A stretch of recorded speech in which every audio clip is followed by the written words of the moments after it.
आजम खान से मिलने के बाद मीडिया के सवालों पर बोले अखिलेश यादव। आपको बताते चले, उत्तर प्रदेश के जनपद रामपुर में आज सपा के राष्ट्रीय अध्यक्ष अखिलेश यादव सपा नेता आजम खान के घर उनसे मुलाकात करने पहुंचे। जैसे ही वे आजम खान के घर के नजदीक पहुंचे कि सपा कार्यकर्ताओं ने उनका फूल मालाएं पहनाकर जोरदार स्वागत किया। साथ ही अखिलेश यादव और आजम खान जिंदाबाद के जोरदार नारे भी लगाए। इस दौरान रामपुर पुलिस प्रशासन के भी कड़े इंतजाम देखने को मिले। सुरक्षा व्यवस्था को देखते हुए भारी पुलिस बल भी तैनात रहा। आपको बताते चलें कि समाजवादी पार्टी के वरिष्ठ नेता मोहम्मद आजम खान 23 महीने के बाद सीतापुर की जेल से रिहा हुए थे। उनको देखने व उनसे मुलाकात करने के लिए सपा के राष्ट्रीय अध्यक्ष अखिलेश यादव आज उनके आवास निवास स्थान जनपद रामपुर पहुंचे और उनसे शिष्टाचार मुलाकात की। काफी टाइम की मुलाकात ने सब कुछ आईने की तरह साफ कर के रख दिया। ऐसा लग रहा था कि सपा नेता आजम खान राष्ट्रीय अध्यक्ष अखिलेश यादव से बहुत खुश हैं। ना ही तो उन्हें कोई भी उनसे गिला शिकवा है और ना ही वे उनसे नाराज हैं। और जब मुलाकात के बाद सपा राष्ट्रीय अध्यक्ष अखिलेश यादव बाहर निकले तो उन्होंने मीडिया के द्वारा पूछे गए सवालों पर भी जमकर जवाब दिए। क्या कुछ कहा अखिलेश यादव ने, आइए सुनाते हैं और दिखाते हैं ये रिपोर्ट।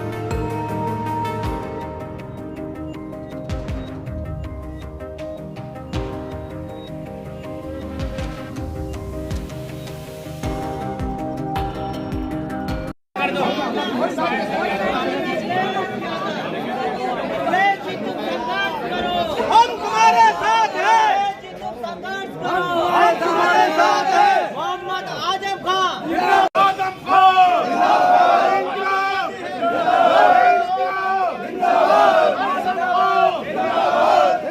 आजम खान, मैं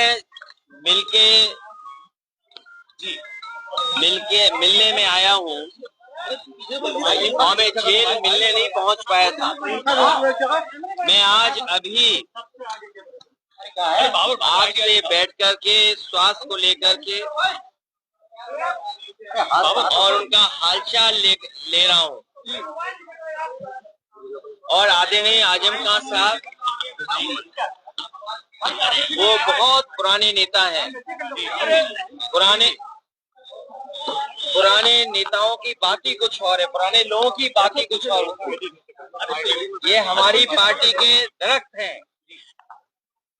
इतनी गहरी जड़ें और उतना ही गहरा उनका साया भी हम लोगों के साथ हमेशा रहा है। और ये बड़ी लड़ाई है, उसमें हम सब लोग मिलकर के लड़ेंगे।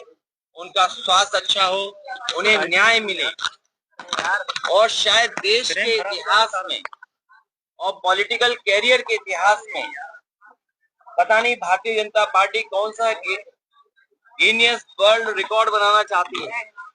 कौन सा वर्ल्ड रिकॉर्ड की पॉलिटिकल परिवार आदरणीय आजम खान साहब पे सबसे ज्यादा केस लगे। कोई अगर दूसरा परिवार ऐसा हो जहाँ पर केस लगे, उनके ऊपर है गलत केस लगे, उनकी पत्नी पर बेटा अब्दुल्ला और उनके परिवार के और जितने भी साथी हैं, उन सब पर इस सरकार ने झूठे मुकदमे लगाए और इतना तकलीफ परेशानी किसी को नहीं पहुंचाई गई होगी जितनी आजम खान साहब और उनके परिवार को पहुंचाई गई है। ये कोई वर्ल्ड रिकॉर्ड बना रही है भारतीय जनता पार्टी। और अगर गिनती के हिसाब से हम लोग हिसाब किताब लगाएं तो हो सकता है Guinness book of world record में भी ये नाम आ जाए परिवार का कि सबसे ज्यादा झूठे मुकदमे अगर किसी परिवार पर एक पर लगे हैं तो आदरणीय आजम खान साहब।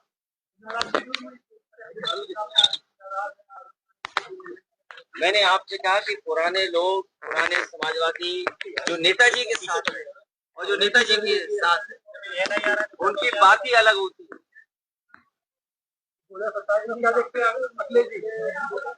2027 में सरकार बनने जा रही है और पीढ़ी की आवाज बुलंद होगी। कि कोई कल्पना कर सकता है कि सुप्रीम कोर्ट में जज साहब के ऊपर भी जूता फेंक दिया गया हो या जूता निकाला गया हो। हालांकि वो बात यहाँ करने की नहीं है। आज मैं आदरणीय आजम खान साहब का हालचाल लेने आया था, क्योंकि जेल नहीं पहुंच पाया था, इसलिए मैं मिलने आया था। और लगातार हम लोग मिलते भी रहेंगे। लेकिन जो सुप्रीम कोर्ट में हुआ है ये समाज में कहीं न कहीं एक संदेश जा रहा है कि पीडीए के लोग कहीं बैठे हों, जीवन में कभी न कभी अपमानित होते हैं। और ये बात मैं पहली बार नहीं कह रहा हूँ।